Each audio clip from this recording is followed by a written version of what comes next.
what is it that we choose?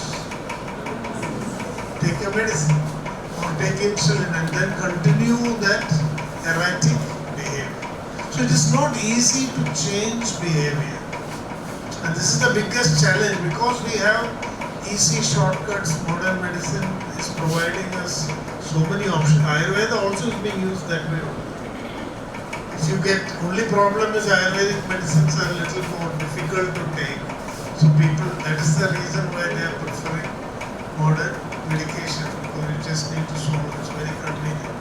So we are reached a point where we are encouraging bad behaviors.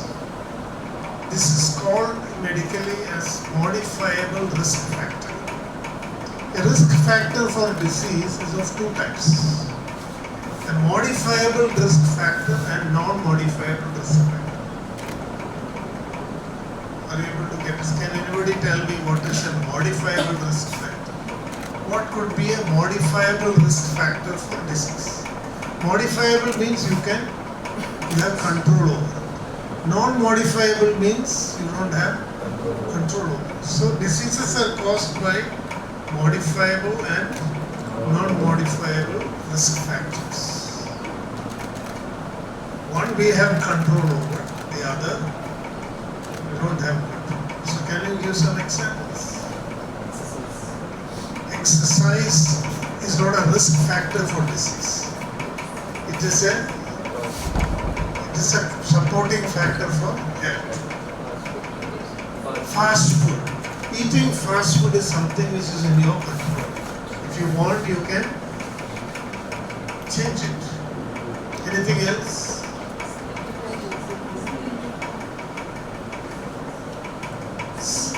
Sleep deprivation or not sleeping. Simple things are like smoking, for example. Smoking as in alcohol is a modifiable risk factor. Bad diet is a modifiable risk factor. Sedentary habits is a modifiable risk factor. Hygiene.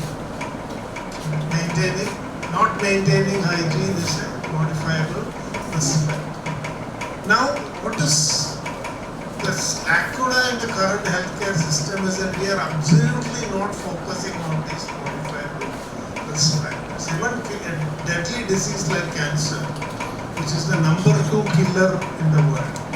The second highest incidence non-communicable disease is cancer, and projections indicate that the number of people going to get cancer in the near future is going to exponentially increase because we are not modifying risk factors for cancer. If you don't sleep well, you are at higher risk for cancer. Many of the foods that we are eating today put us at a higher risk for cancer. Environmental pollution, so all of these actually can be controlled. Then what are the non-modifiable risk factors? Genetic causes, that is the non-modifiable risk factors. Certain infectious diseases, many of them can still be controlled because they are linked to sanitation and hygiene. But there are certain virulent viruses which we may not be able to avoid. Sickness cannot be completely avoided because they are caused by both modifiable and non-modifiable risk factors. In Ayurveda, these non-modifiable risk factors were called as Daivam. So it was said, Yadi Nasti Daivam. If there is no Daivam, then if you follow all these, if you modify the risk factors, you will not get disease. Yadi Nasti Artheshu Ladheshu Agrada Prayattam Kridadaram Nityam Upayavatsu Jidendriyam Nanu Tapanti Roga Tatkala Yuktam Yadinasti Deva.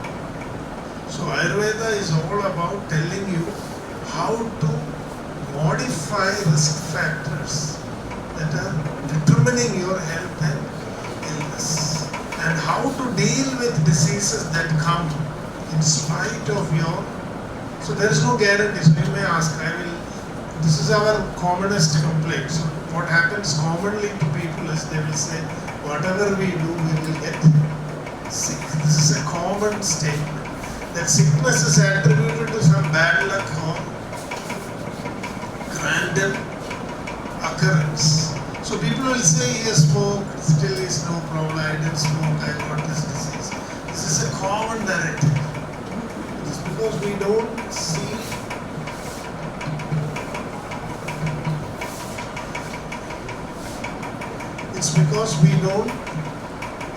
through this wheel. This is confusing. So what Ayurveda tells us that, yes, if you follow all these efforts to modify the risk factors, still you may get disease. But the incidence of that disease will be much minimized. You cannot completely avoid disease, but you can minimize the occurrence of that disease. Today what is happening is, if you look at the last 3-4 decades, the number of people getting heart attacks, number of people getting cancers, they are exponentially on the rise. So that we can reduce. If we deal with lifestyle diseases, 70% of the global healthcare burden will be reduced. All that money will be available for doing, pursuing higher goals in life. This is clear. So this is the concept of when you have this awareness, we say that that civilization is an Arogyasamskriti. Is that clear? So today we have to revive this concept of Arogyasamskriti. It is an important global need. But in Ayurveda also we are going in the curative path. Now people want to know whether there can be an Ayurvedic anesthetic, Ayurvedic paracetamol. We are trying to imitate modern medicine. So what the problem is, the motivation will go after some time. Now I myself example, I faced some health issues and I did drastic efforts to reduce my weight. I have not gone back to the old thing, but after some time, again I gained some weight. Because it is not possible to sustain, especially in today's world. You go out, you go to a meeting, everything what they offer is against my regimen. So after some time you will just get sucked into this process. So steps are there. It is not because steps are there. I will write a timetable this week, this is how I am going to eat. But after that week is over, if I look at what I actually did, it is not following the timetable. So how do we? So what is the biggest problem is motivation. We have to be continuously motivated. Motivation is the prescription. How can that be done? That is the prescription. And that is what Arogyasamskriti is all about. How did they do it in ancient India? Create a health conscious society. So what we have to nurture in people is what is called health intelligence or Arogya Buddhi. If you have health intelligence, then you will follow a certain behavior. If you don't have health intelligence, you will not follow. Now rats, if you give them poison for some time, next generation will not touch it. But we are eating poison every day through all the junk food that we are taking, but we are not sensitized because we lack what is called as Arogya Buddhi is instinctual for animals, but in humans it has to be awakened consciously. So Arogyasamskriti is all about awakening Arogya Buddhi. So when I have Arogya Buddhi, when I Buddhau Sharanam Anvich Karmana Phale, Buddhi Yukto Jahadeha. Use your intelligence. Using your intelligence, you have to choose what behavior is good for your health, what behavior is not good for you. Now this is the new prescription or the new mantra that is needed for the planet. And what we are going to see here today is how India was at one point of time a very powerful Arogya Samskriti. So as I was saying, there are three things I'm going to discuss in my talk: Arogyasamskriti, planetary health, and one health. So the first thing what they realized in the health intelligence concept is, if we have to be healthy, nature around us should be healthy. So you know, Dhanvantari has healed the Devas first. Mami Dhanvantari, Adidevan, Surasureir Mandida, Padavan. Then Loke Jararubhaya Murtinasya, Adharamisha, Vidhamsha. So Dhanvantari first heals Devas. Who are the Devas? Devas represent the nature. In Bhagavad Gita it is said, Ishtan bhogan hi vo deva dasyante yajna bhavita tair dattan apradayetya yo bhunte stena evasa devan bhavayadanena te deva bhavayanduva parasparam bhavayanta shreya paramamapsita. So all these natural powers were called as devas. So in this verse from Bhagavad Gita, what is being advised is Ishtan bhogan hi vo deva. The devas will give you the Ishta bhogas, the fruits, the plants, the air, the water. Every resource in nature is a prasada of the devas. Deva only means light, Diva Prakasha. It doesn't mean any entity or these are the natural resources that are available to us. So Yajna Bhavita, how do you make nature favorable to you? By doing Yajna. Yajna means doing your action in such a way that you don't disturb the whole. So your action should be Yajna. Ishtan bhogan hi vo deva dasyante yajna bhavita tair dattan apradayetyo bhukte. Who is the thief? Thief is somebody who takes all that nature gives and stores without distributing. Yajna means distribution, making whatever nature gives, make sure that it is available to everyone. And what remains, we are supposed to.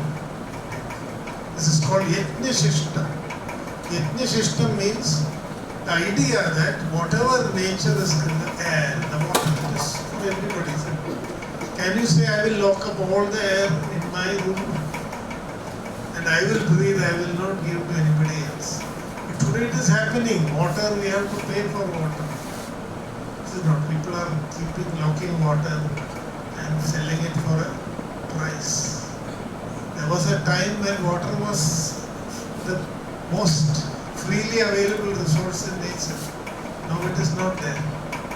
Fruits, now people are owning all the trees, mangoes, you can get it only through a shop. Nature is just giving it as food for the whole of creation. So this yajna is the basis of planetary health. So we had the Panchamaha Yajnas also in our tradition, where it is not religion, it only means it's environmental science. How to preserve your environment. So the first concept in Arogyasamskriti is, if you don't know, this is becoming the most important theme in modern healthcare. The shift to what is called as planetary. If we don't preserve planetary health, we cannot have individual health. Exactly. So here is it, public health. We are now, when we talk about epidemic, pandemics, we are talking about public health. But just focusing on public health, we cannot create a healthy society in the future. We are not aware of it, but people are doing the computations, calculations, and the situation in 2050, 2070 could be really devastating. No antibiotics working at that time. conflict, nature destroyed, infectious diseases, pandemics, cancer, heart disease. The future is showing a very bleak picture. Even though on side by side technology is progressing. So global health, this is gradually how that concept emerged. Public health means it's not enough that I as an individual remain healthy. My health is linked to health of the whole society. If somebody gets, so this statement that you must love your neighbor like yourself is actually also for a selfish purpose. If your neighbor has COVID, you will also get COVID. So first you pray for people around you that nobody get sick. That is why we said Sarve Bhavantu Sukhi. So this is public health concept in Loka Samasta Sukhino. Because a pain in somebody outside can translate into pain for yourself. That is the idea of public health. The next one is global health. Global health is what Loka Samasta. Sarve Bhavantu is at the level of public health, whom you can just see around yourself. But global health means the entire globe. So we know today, if a pandemic happens in China, it's not that China alone is affected. In a few months, the whole world was shut down. So that is called global health.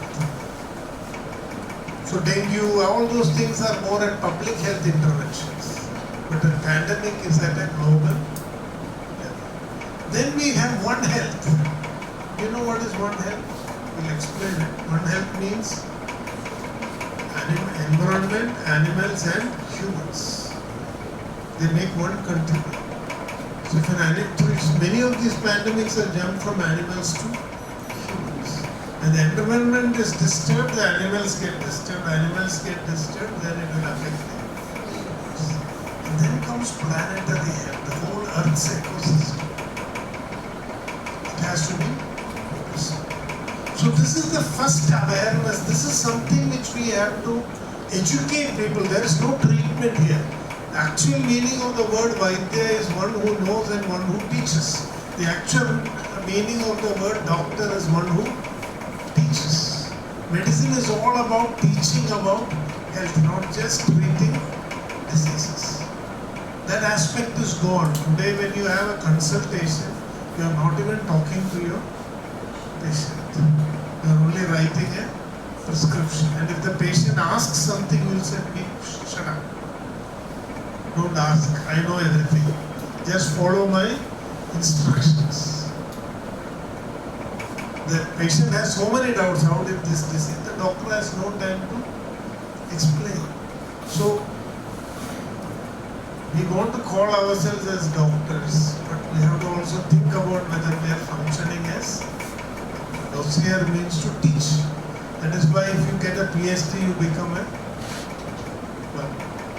So what does a PhD mean? You know enough about the topic that you can teach others.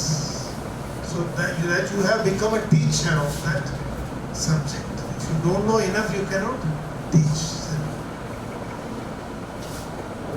So this is, so Arogyasamskriti is all about awakening Arogya Buddhi. Arogya Buddhi means you must be aware of all this. And your actions, when you are interacting with nature, if you are plucking one tree, you must plant 10 trees. That is Arogya Buddhi. That means here you are taking care of planetary health. Today we are responsible. If I want to make a house, I will cut all the trees. I am not seeing whether I am compensating for all the trees that were cut. It is not there. That means you don't have that awareness. Now this awareness has to be awakened in all the people. And how do we do that? That is what our project is all about. And you will learn today So do you think that everybody has to study Ayurvedic books to get Arogyasamskriti? It will be very difficult. Everybody has to read Ashtanga, Charaka Samhita. Even in BAMS we are struggling to study, isn't it? All the Sanskrit, I don't know how many of us even read the textbook once completely and accurately and even thought about it. I think only a fraction of the whole Samhitas we may have read. So how can you expect the general people to study all this?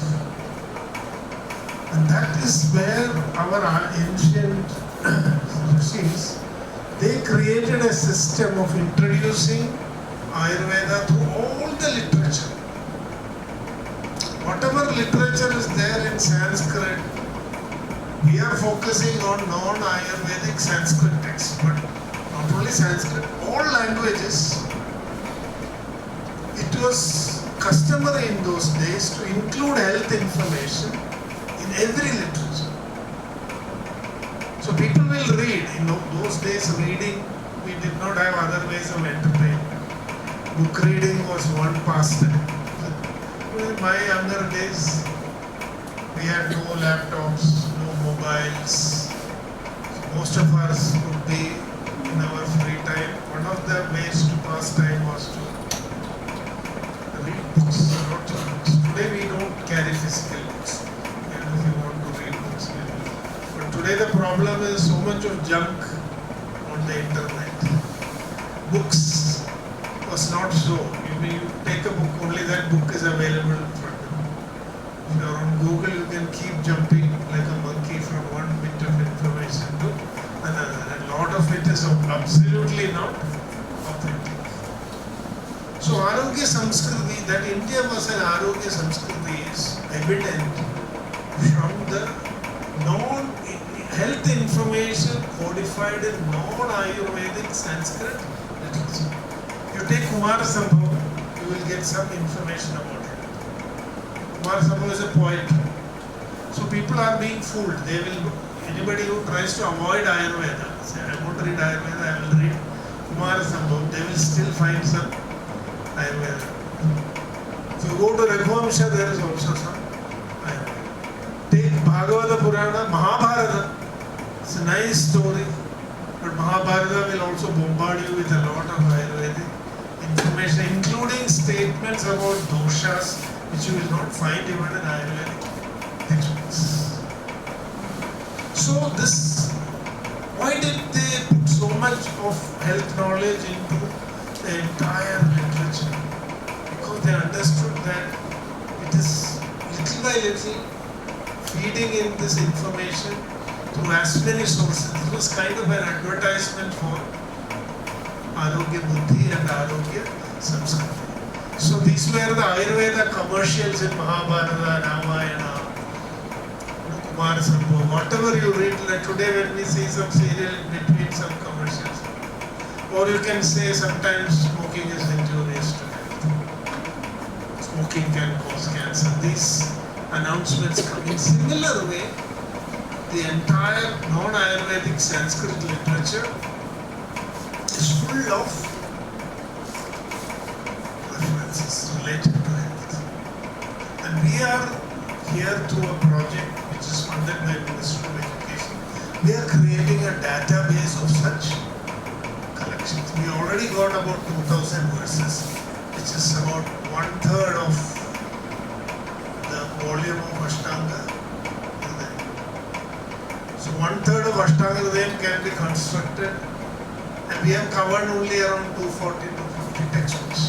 So if you cover the whole gamut of Sanskrit literature, then Tirukural, many other local treatises, and you will get another Ashtanga Hridayam or another Charaka Samhita. So you may be wondering, it will create problems for new students of Ayurveda. One more textbook like this. That's not the idea. This is not for Ayurveda people. It gives us an idea about what is it that we should communicate to the people to make them more health conscious. Is that clear? So this is what our project is about, and I will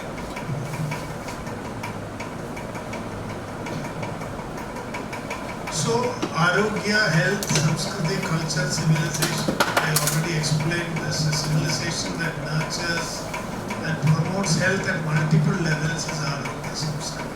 So an Arogyasamskriti looks at all these things together. Then only you can call it as a Arogyasamskriti. It should be concerned about public health. It should be concerned about global health. It should be concerned about one health. It should also be concerned about planetary health. Not just having a lot of hospitals and treatments and surgery. You cannot call that as an Arogyasamskriti. It is a Rogasamskriti, where you create sickness and then try to treat it and make money. This is the medical business. Promote sickness. On one side you have McDonald's and Domino's and all kind of. ICMR has issued an advisory not to eat bread also. This is the first time that ICMR has come up with such suggestions. Not to eat bread, not to drink many of our sugary drinks. So this is phenomenal because ICMR is also coming on this path of Arogyasamskriti.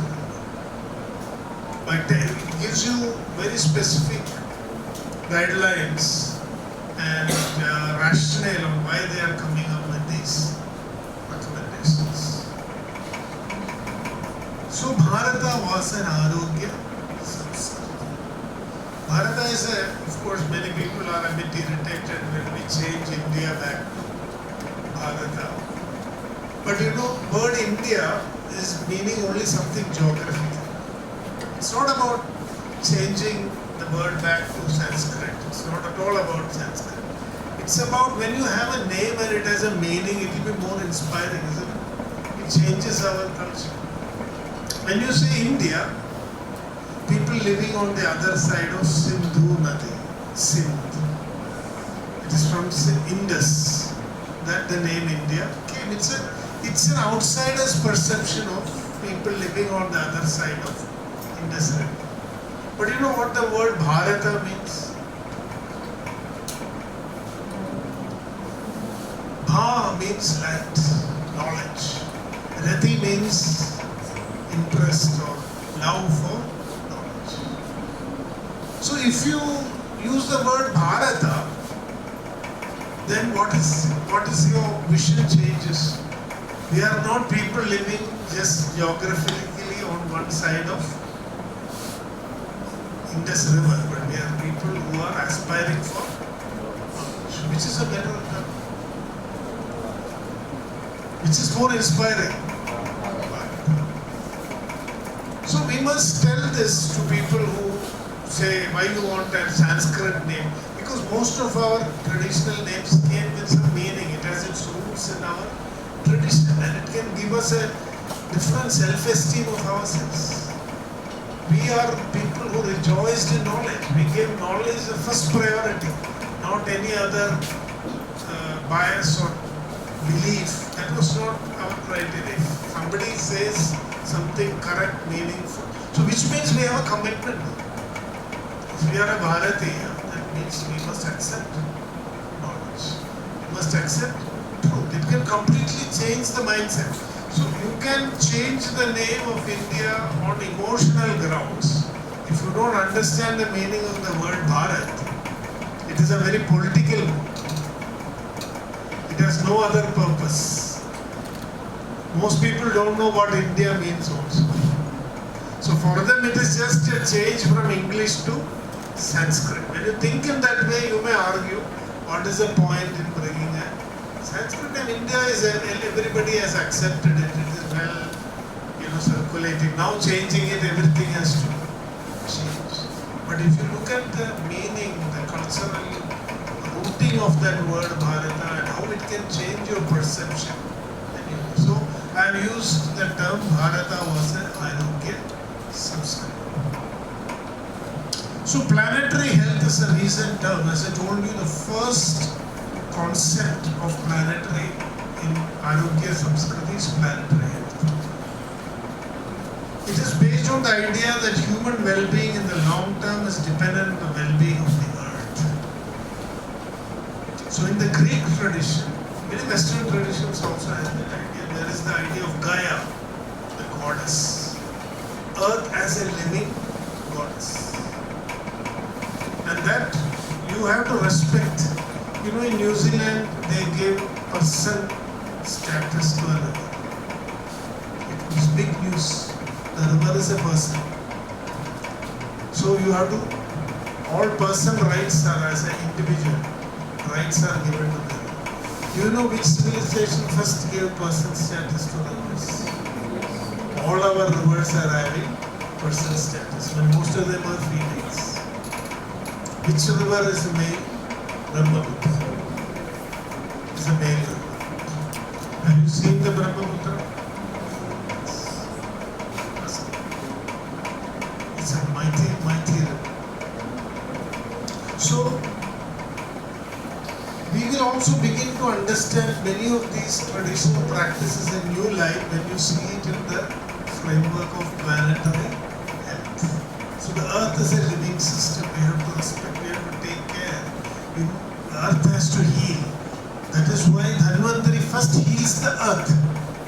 Then only Loke Jara Rubhaya Murtyadasha. Dhanvantari didn't come, many of us don't know. We think Dhanvantari has come with medicine for us.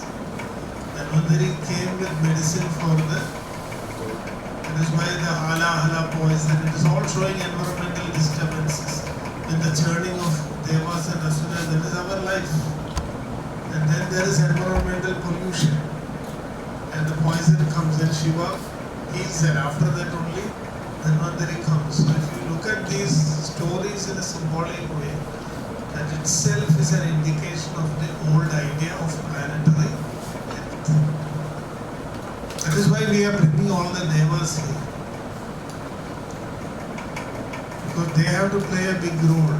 Ashwino Deva Bhishajam. Ashwinis heal nature.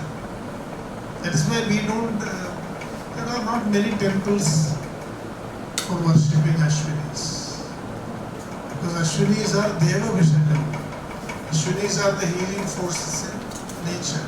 They are balancers. That is why they are like twins. Day and night, rain and summer. So it is the forces in nature which keep balancing out each other. When it is too hot, it will become cold. When it is too cold again, it will become hot. So Ashwinis are like day and Dava, Pratyava, Prithivyo. So in the Vedas there are references to it. So formally, planetary health has been defined as the health of human civilization and the natural systems on which it depends. So you can see this is reflecting the idea of Arogyasamskriti. So One Health is an approach that recognizes that the health of the people is closely connected to the health of animals and our shared environment. So you have to make sure animals are healthy. And so One Health is not new. In fact, civilizations like India are promoting this idea of One Health much earlier.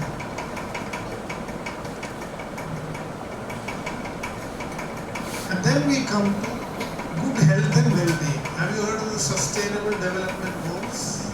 SDGs. So SDG number 3 is good health and well-being. So SDG 3 is completely in alignment with Arogyasamskriti. This is more at a human level, where we say let all of us be healthy.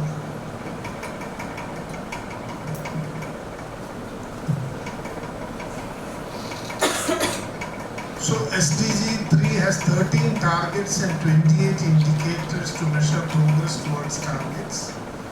So they are outcome targets like reduction of maternal mortality, ending all preventable deaths under 5 years of age, fighting communicable diseases, reduction of mortality from non-communicable diseases. So they are good goals. What if we achieve these goals in the next 10 years, the whole healthcare, doctors, fewer people may start studying medicine at that time, I think. Because medicine may, if all this is achieved, medicine will not be so lucrative as it is now. But that's the goal. So, one of the things is tobacco control. How many of you know that a major global disease burden is due to the use of tobacco? If we stop using tobacco, then a big percentage of healthcare burden will be reduced. But the tobacco industry has vested interest. They are not allowing that to happen.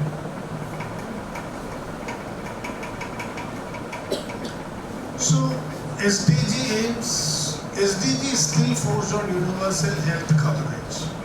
Universal health coverage means making healthcare available to people. So this is something I have always been reflecting upon. When we were students, we learned about the WHO slogan, Health for All by 2018. I studied Ayurveda. I started in 1983 after SSLC. So 1983, the next 20 years, WHO was telling Health for All by 2018. We thought, oh, so nice. WHO can bring and make everybody healthy by 2018. There was a big flaw in that perception. Is that health is something which we can give to people. Even today, this erroneous perception is the basis for all the illness and sickness. People think that by visiting a doctor or going to a hospital, they will get their health back. So in 2000, what happened? AIDS. So Health for All by 2080 was threatened by AIDS. It almost looked at one time that the whole of humanity may be killed because this pandemic was spreading. Then WHO became wiser. It is said health, universal health coverage. Health care for all, not health for all. We cannot make health for all, but health care for all. And 20 years later, exactly 20 years later, in 2020, what happened? COVID. And what they found during COVID was the countries with access to best health care suffered the most. Like United States, Italy, Europe. India, with all our problems, we survived. Even vaccination, we survived better than other countries. Of course, data is not so well collected in India, so we do not know the actual impact. But still, because we are exposed to more viruses, more bacteria, our immune systems were better prepared to handle that. So, what is important is health intelligence. It's not health for all, it is not health care for all, it is health intelligence for that. WHO has not yet understood. Let us be the community which will inform WHO that the focus, the next slogan for WHO should be health intelligence for Arogya Buddhi for, is that right? So this is the concept of Arogyasamskriti. So in Ayurveda also, not in Ayurveda, in most of the Puranas are like the entertainment in those days. Today, Puranas are also boring for us. We need new types of entertainment. But in olden days, Puranas, these Kavyas, the Natakas, they were all the means of entertainment. So that is why Puranas contain a lot of information on health, because people will see this in the form of stories. So you can see here, Iha Chattwari Dhanani Kruttani Paramarshani Vicharya Nana Shastrani Sharmanetra Paratraja. So what are the four great gifts that we can give to humankind? Vicharya Nana Shastrani. By studying so many Shastras, Sharmanotra Paratraja will give you the highest good in this life and the other. Bhide best Abhayam Dayam. Give refuge to those who are frightened. It's a great dana. Vyadhidebhyas tathamshatu. Give medicine to the sick. The four danas. Deya Vidyarthine Vidya. Give knowledge to somebody who comes seeking for knowledge. Deya Mannam Chudhadati. So the whole society was based on giving these 4 things free of cost. Shelters. So many of the kings used to create shelters. So if anybody is walking, traveling, they can come and be safe inside the shelters. So this was a public intervention for general well-being. Hospitals. Do you know in which king's time hospitals were created? Because olden days people had, big houses. There was no need for hospital. Vaidyas were going to the house of the patients. After a certain period of time when population began to increase and there was poverty. In olden days, one house means the next house will be kilometers away. And each house will have such a huge compound, many rooms. So Vaidyas used to go house visit. That is why in Ashtanga Sangraha it is meant, Ahuta eva yoyate, Suvesha Nimitta. In olden days the guideline was, Ahuta eva yoyate. The physician will go only if he is called. He is on call. It was considered unethical for the physician to go and knock on the door of the patient. Do you want some treatment? No. But physicians would go to the house of the, even in Ashtanga time, Ashtanga Sangraha time, Charaka's time, it was like that. But Charaka still talks about a hospital, Panchakarma hospital. That could not be done in the house of the patient. But it was during King Ashoka's time that there is evidence of many public hospitals being constructed. Deya Vidyarthine Vidya. So we had so many Gurukulams which never was based on any commercial activity. At the end of the study, there was a Dakshina. There was no fees. Today education has become a business. So if you see in the Indian civilization process, these 4 things were considered as punyam. So they were given free of cost. And Deyamannam Chudhadure. Anna should be given to people who are poor. So Annadana. Most of the temples were actually food distribution centers. So if you go around and if you look in this place, there are so many temples around there. And even if old people were to go there, but all these systems have gone into disuse. It has become now very religious and political. But the old idea was that nobody should suffer without having at least 2 square meals a day. There would be a morning Annadana and also an evening Annadana. Anybody could go and eat food. Then, this is Vyadidebhya Sthalamshana, but what is the benefit of Arogyadana? Making people healthy. Akashasya yathananta sudairapyavagamyate. Just like the limits of the Akasha of the sky is, even the Devas don't know. If you go into outer space, you cannot see the end. Just imagine how much it has been compared with. Tadvad Arogyadanasya Nando Vai Vidyalaya. The benefit, the punya that you get from Arogyadana, making another person healthy. If you can make somebody stop smoking, then you are assured ticket to heaven is assured. If you revert somebody's pre-diabetes to normal stage, ecstasy to Indra you can sit after death. Akashasya yathananto sudairapyavagamyate tadvad arogyadanasya nando vai vidyate. Which there is no limit to this. So you can see if these kind of slokas are discussed every day, will it not bring about a behavioral change? Will it not bring about a behavioral change? So there were people giving discourses like this, taking these slokas, making people chant that, explaining how it So gradually what happens is their brain will completely be programmed to think in a live in a health conscious manner. So what was very important idea that was conveyed was dharmartha kama mokshana. See, have you heard of DALYs?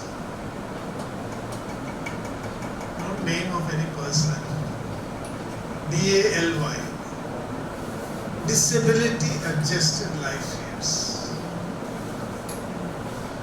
This comes in epidemics and yes. So disability adjusted life years means how many years in your life you are spending with disability. So you see, your life is very short and you have so many goals to achieve. But what happens is we spend a majority of our life tackling our disabilities. So our productivity is lost. Dharmartha kama mokshana arogyam moolam uttamam tasmad arogyadanena tad dattam syad chatushtaya. So you are not, why Arogyadana is so important? Why you have to tell people around you to be conscious about their health? Because what they are avoiding is the DALYs, disability adjusted life years. Their productivity is increasing. They can achieve anything in life if they have health. So you are not simply giving them arogya, you are giving them purushartha. Is it clear?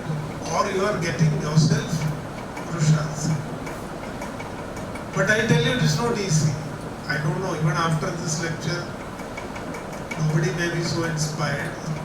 I am sometimes taking classes on this mainly to inspire myself. After talking so many times, when I see something nice to eat, I will remember valleys and all that. So that I have learned that if you keep thinking about it only, you can change your behavior. Otherwise, it's not possible. Today's world, especially, you just go out to a shop and come back, you will feel you have been attacked left and right by all the shops, all the things that are there. So it's very difficult. If you go shopping to some place like Lulu Mall or something, you feel you have been violated completely by the time you come out. You have no idea what happened. It's such a sensorial experience. So you need counter thinking. And there is on one side the advertisements. If you see television today, or you move out, you see advertisements. So it is programming your mind in one way, and you have to do the counter programming. And unless that counter programming is more strong, you will not be able to overcome this. Sandhi danan yanekani kintais tuchya phalam pradin.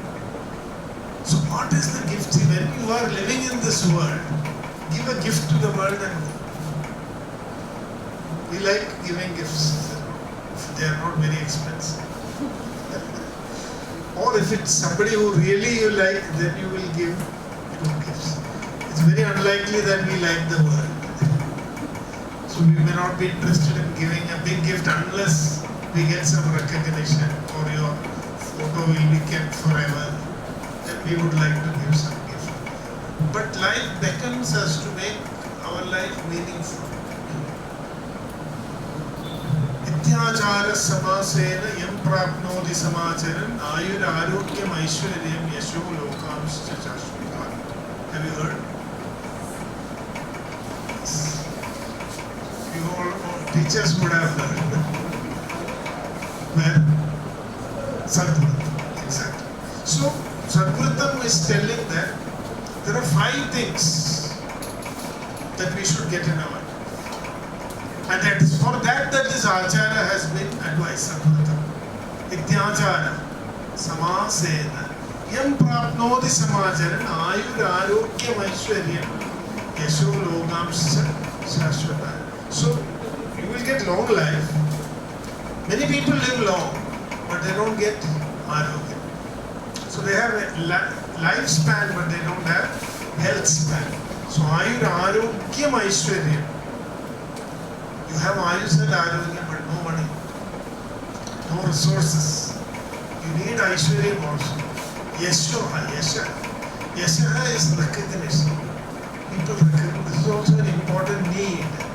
Have you heard of Maslow's needs? Hierarchy of needs. That is there in management science. People have 7 levels of needs. So you won't be able to go to higher levels if your lower needs are not. So many people are complaining, nobody is spiritual, everybody is material.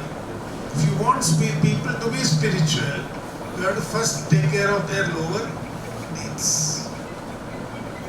So material prosperity is not completely against spiritual progress. Because if you don't have some material prosperity, you won't be able to go beyond that. Because material prosperity will not satisfy you beyond the limit. But if you are deprived of that, then you will be thinking only about money.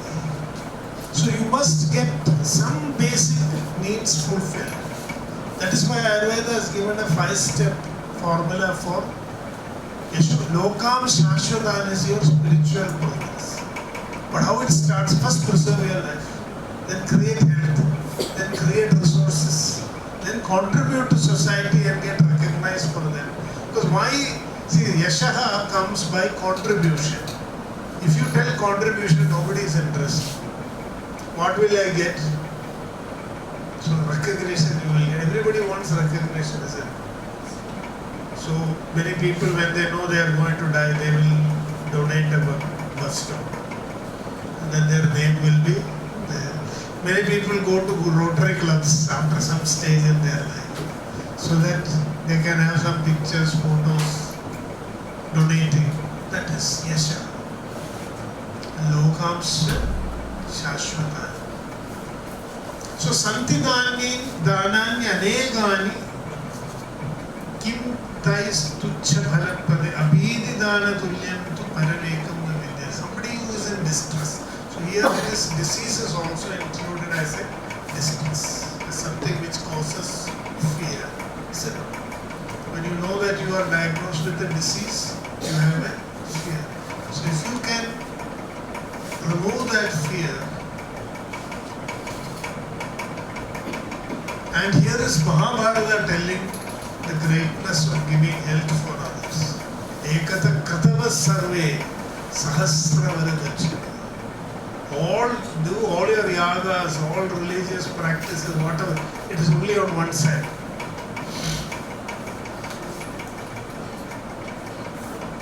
The other side is Anyato Roga Bhidana Pranina Prana.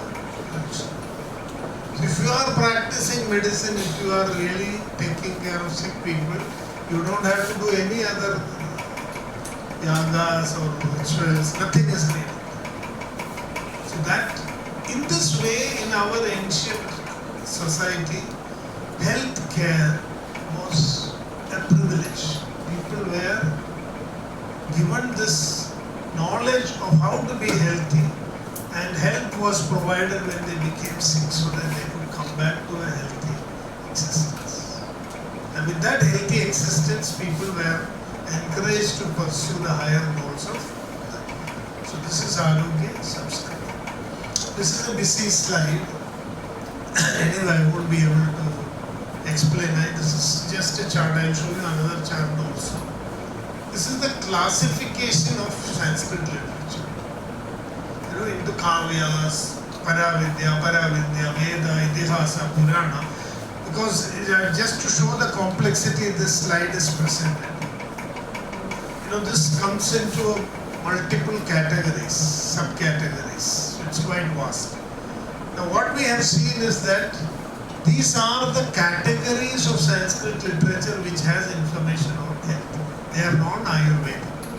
So in the next slide you can see Abhara Vidya, Para Vidya, Laukika Sahitya, Vaidika Sahitya, Tantra Sahitya. So if you take it in that Apaurusheya, Vedas, Paurusheya, Darsana, Dharma Shastra, Vedanta, Itihasa Purana. Then you have Kavyam, Kavya Shastram, Drishyam, Padya, Mahagavyam, and all the texts in which health information is presented is what is displayed here. So you can see, we have not looked at the whole available Sanskrit literature. I think around 250 textbooks categorized, and when you looked at those 250 books, we found they are covering the whole spectrum of Sanskrit literature, which means whatever anybody wrote, something they would also write about health. And you can see these are all the words, keywords that come. Many keywords are there, but which one is prominent? Alcohol. Which means even in those days, alcoholism was a problem. One of the leading causes of disease. So substance abuse, alcohol, smoking, all that comes. So they had put a lot of efforts in the, just like today's public warnings, alcohol is injurious to health. All the Sanskrit literature always used to give a warning that alcohol is harmful. There was even a method, Loke Vyavayamisha Madhya Seva, Swabhavika Nahitatra Chodana. This is from Mahabharata. Mahabharata, there is a big criticism on people who kill animals in the name of rituals. Very strong criticism. They say that people have misunderstood that the Shastras are telling to kill animals. This is still widespread practice.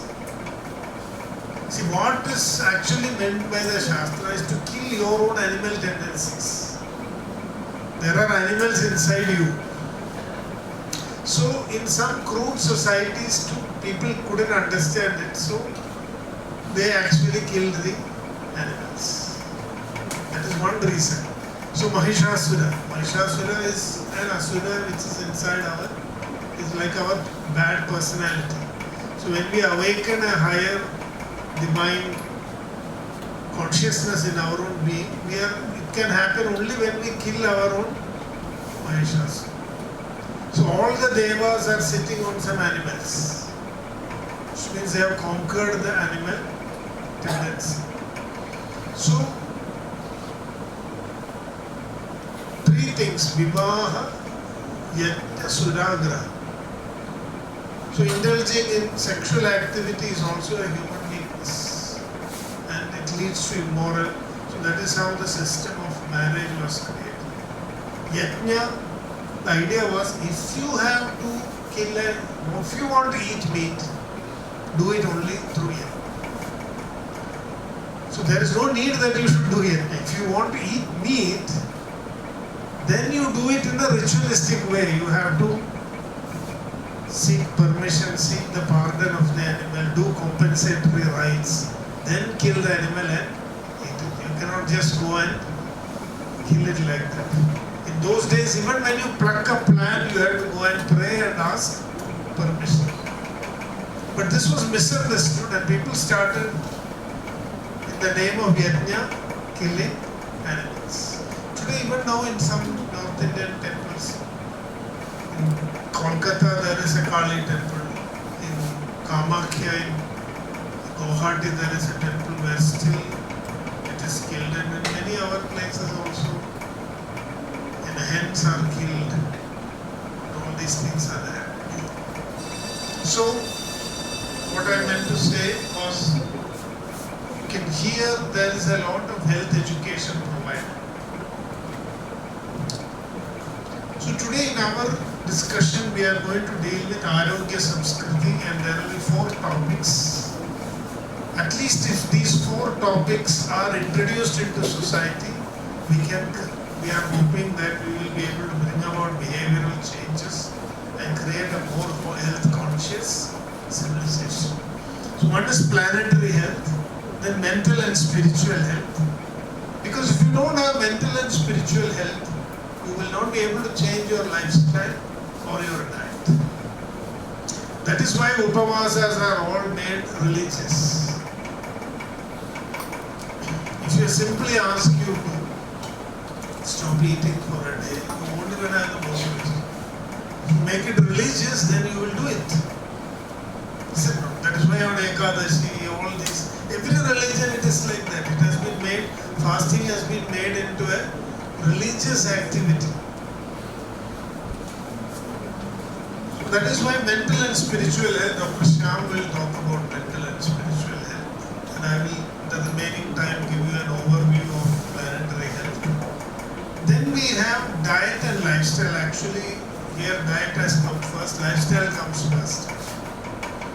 See, by mind engineering only you can change your lifestyle. And when you change your lifestyle only you can change your diet, because diet is lifestyle dependent. So if you are not sleeping well, if you are stressed, if you have a haphazard, you will start binge eating. It will be very difficult to control your diet. So in Arogyasamskriti we are looking at 4 aspects: planetary health, mental, spiritual health, lifestyle and diet. So now coming back to planetary health, the slogan for 1972 Stockholm Conference still holds. This planet is our only home. Now it's no longer about curing just cancer.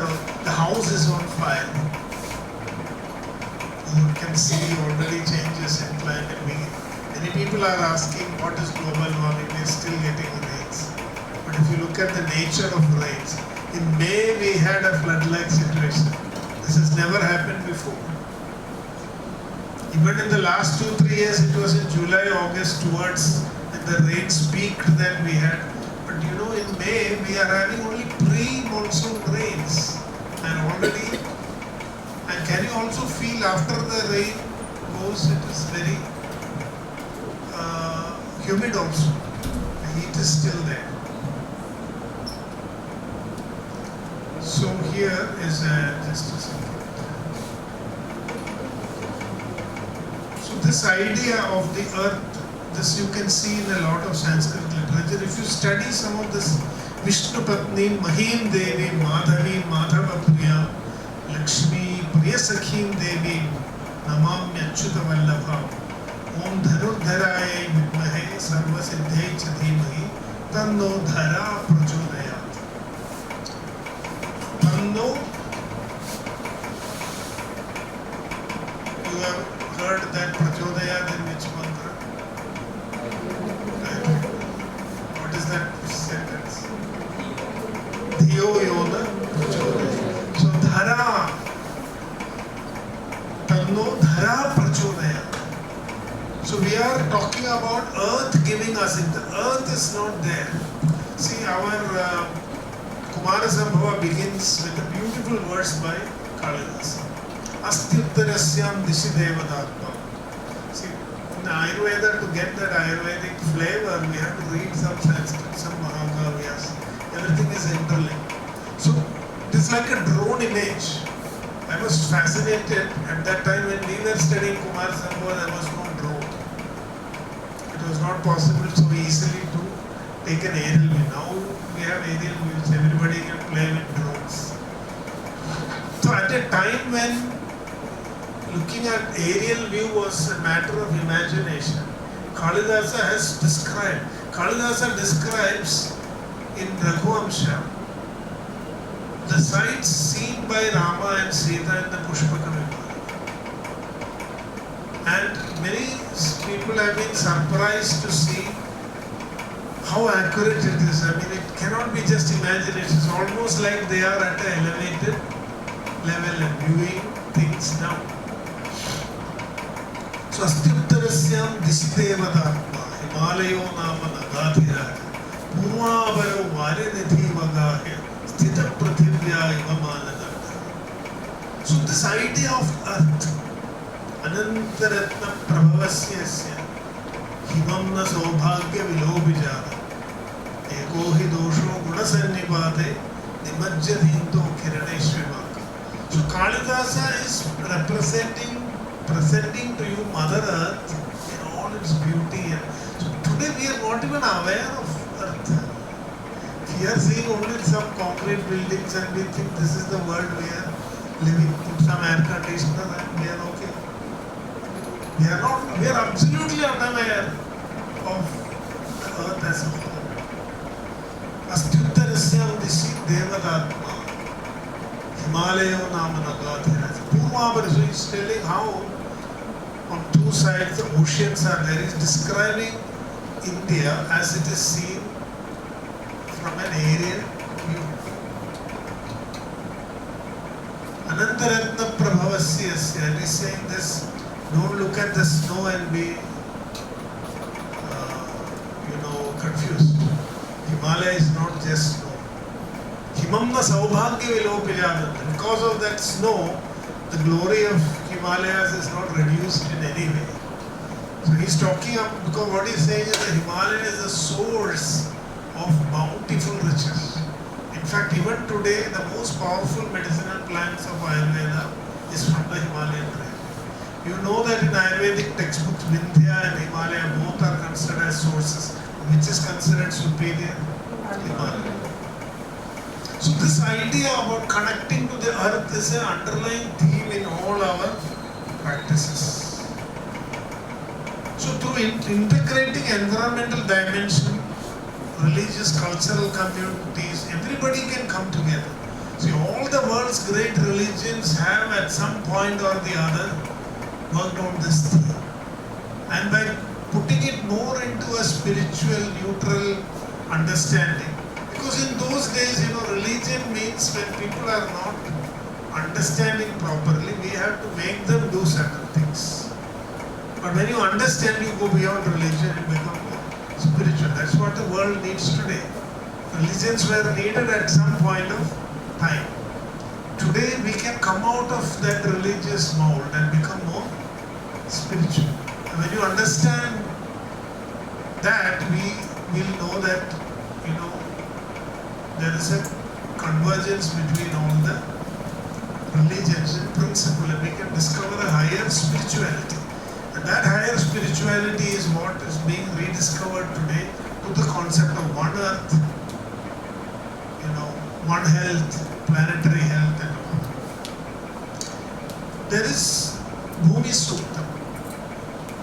We should all read this. It is 63 mantras in the 12th section of Atharva Veda. It was composed by Rishi Atharva. Atharva Bhumi Suktam and Bhu Suktam are two different prayers. Bhu Suktam occurs in Taittiriya Samhita. So there's Bhumi Suktam and Bhu Suktam. As Ayurveda students, are we being introduced to this? No. Then how can we talk about planetary health?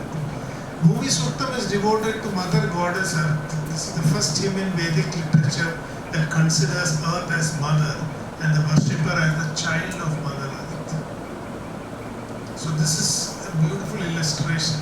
So Satyam Brihad Radamugram Diksha Tapo Brahma Yajna Prithivim Dharayanti Samo Bhudasya Bhavyasya Patnyurum Lokam Prithivim Nakranati. So truth, the laws of nature, sustainable actions, penance of non-greediness, focus on higher consciousness, self-giving. This is what sustains Mother Earth. So it says, unless we bring these behavioral changes, non-greediness, following sustainable practices. Today, that is why we have sustainable development goals. Nothing but dharma. Dharma dhareti iti dharma. Now to preserve our nature, we need sustainable development goals. She who is to us the consort of the past and the future, being its witness, may Mother Earth expand our inner life in this world towards the cosmic life. And when we wake up in the morning, have you heard of this word? Samudra Vasane Devi, Parvadastana Mandale, Padasparsha Chamasura. So we are asking Mother Earth for forgiveness for even stamping on her. If you live in this awareness, this consciousness, Padasparsham Chamasumi. The everyday morning when we wake up, we are being made conscious about earth. Today we are completely oblivious about it. So in Mahabharata there is a big discussion on environmental destruction and the war. So a major environmental concern was observed in Mahabharata when Brahmastra was used by Ashwatthama. Brahmastra was the most powerful weapon left by Ashwatthama, and he was unable to win in his fight against Arjuna, and Ashwatthama, finding no other way to take revenge. So Dronacharya,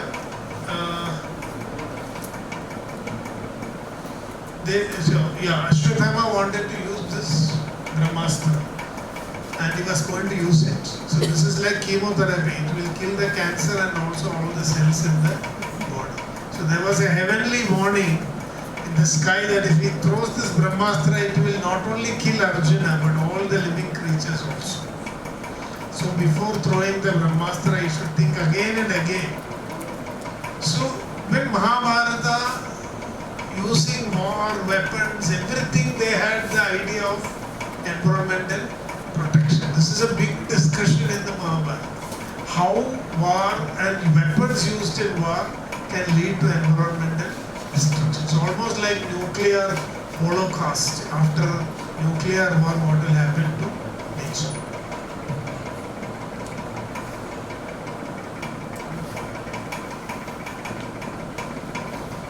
So Kautilya and Arthashastra prohibited the sale of meat.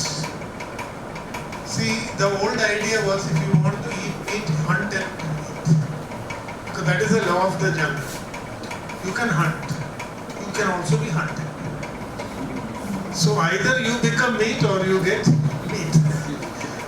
But today we are putting meat in a shop and you are going and buying it. That was not considered ethical by Kautilya.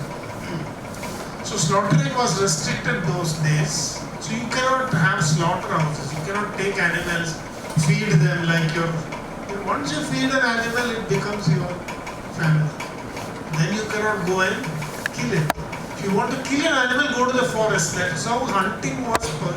Original purpose of hunting was actually to go to the forest, hunt and take the meat and come. Right? You have won it. Now you cannot. You are not allowed to sell it anymore. You can just eat it for you. So there was no slaughterhouse in Kautilya's time. Nobody was given license to. So there was a Shunadhyaksha. It is mentioned in the text that the Shunadhyaksha should impose the highest fine for binding, killing or causing harm or injury to deer, breast, birds or fish. Even fishing was not allowed. In other place it is said that the calf, bull and milk cow should not be killed. See, this is the thing. If our idea was that the animal, if you have a relationship with the animal, it becomes part of the family. If you are taking the milk from the animal, then you should not kill it. That is all. There is no religious thing here. Cow, see, what would you call somebody who breastfeeds you? Mother. So if cow is breastfeeding you, what do you call it? It's as simple as that. Even a Dhatri, wet nurse, you call as a mother, somebody who nurses you. So from the cow you are taking the milk, you are becoming the calf. Once you become the calf, how can you kill the cow? But beef is also described in Ayurvedic texts. So the whole idea is that this environment. So in the drama Abhijnana Shakuntalam, Kalidasa shows his great love for nature. So he gives the 8 visible forms: water, Agni, Hotri, sun, moon, space, air, earth. We have to do puja for all this. See, why this is made into a ritual is to create awareness about the environment. Every day we are looking at, sun. You know what happens in the sun? Have you heard of solar storms and all that? Recently there was a warning about solar storms. It can completely disrupt our lives. We are interconnected.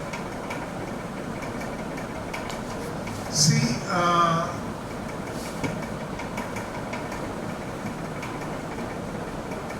when Abhijnana Shakuntala, there is an interesting passage where Kandwa Ashramam, when Dushyanta comes into Kandwa's ashram, he is not allowed to use arrow against a deer. Kings are allowed to hunt, but there were also protected areas where hunting was not allowed. So what I'm trying to convey is that we had a culture which was completely focused on planetary health. We created rules, regulations. There was some allocation for meat eating, but all within regulation. Today, what is the problem of meat eating? Ayurveda also agrees to meat eating. But if you look at the amount of animals that are killed every day for meat, just look at the numbers. You can ask yourself whether we really eat so much meat to serve. Today we are eating meat just for taste of the tongue. It's not for nutritional needs. In Ayurveda also we have the concept of dharma himsa and kama himsa. Kama himsa is to be avoided. Dharma himsa is allowed. So first poem, Ramayana, is also an expression of compassion to another life. So Vagbhata was so touched by that hunter. He said, you are not just killing a bird for meat, you are interfering with the personal life of two birds. Manishada pradishnam pamagama shashwati sama yat kraunja mithuna denam avadhi kamamodita. So he is telling that, so this sensitivity, you are seeing. See, for us a bird is just an object, just the meat. But for Valmiki, it was two birds in love with each other. And he felt that pangs of love. So much so that the first kavya came on out and showed. Padabadhokshara sama tandrilaya samanveda shokartasya pravritto me shloko bhavatu nanyata. So he was overpowered with sorrow. So he said that is how the word sloka came. Shokartasya pravritto me. Sloka is written out of pain. So I was thinking why this is. See, it is not. See, writing sloka comes out of empathy, not about self-pain. Valmiki's pain was not self-pain. It was, he responded to the pain of another creature. That is the sloka. That is compassion. So actually, writing is out of compassion. And Buddha got enlightenment. He remained silent. Then the angels came down and said, "Oh Buddha, please talk." Because only once in a million years somebody gets enlightened. Then Buddha said, "This is no use. But if I speak, people will not understand." So Buddha said, the angel said, and then for people who know, I don't have to speak. Right? Those who know, there's no need. Those who do not know, there's no use. That's why I'm being silent. Then the angel said, there are people in between. And it is only for them that Buddha spoke some words. So speaking comes out of compassion. In olden days, a Shastra is written, somebody speaks only out of compassion, seeing the pain of the other person, and that is what came to be called as shloka. So you can see deep environmental consciousness. We'll finish in a few minutes. Dev Shanti, Antariksham Shanti, Prithvi Shanti, Apa Shanti, Oshadheya Shanti, Vanaspadaya Shanti, Sarvam Shanti, Shanti Reva Shanti, Sama Shanti. A very beautiful piece. And if you chant this every day, you can feel that your consciousness is expanding to embrace the whole of the universe. See, today we are becoming more and more nuclear. Families are becoming nuclear. We are becoming nuclear. So this concept of One Health is ingrained in our Shastras. The concept of planetary health is ingrained in our Shastras. So just one or two and we conclude, it's already time.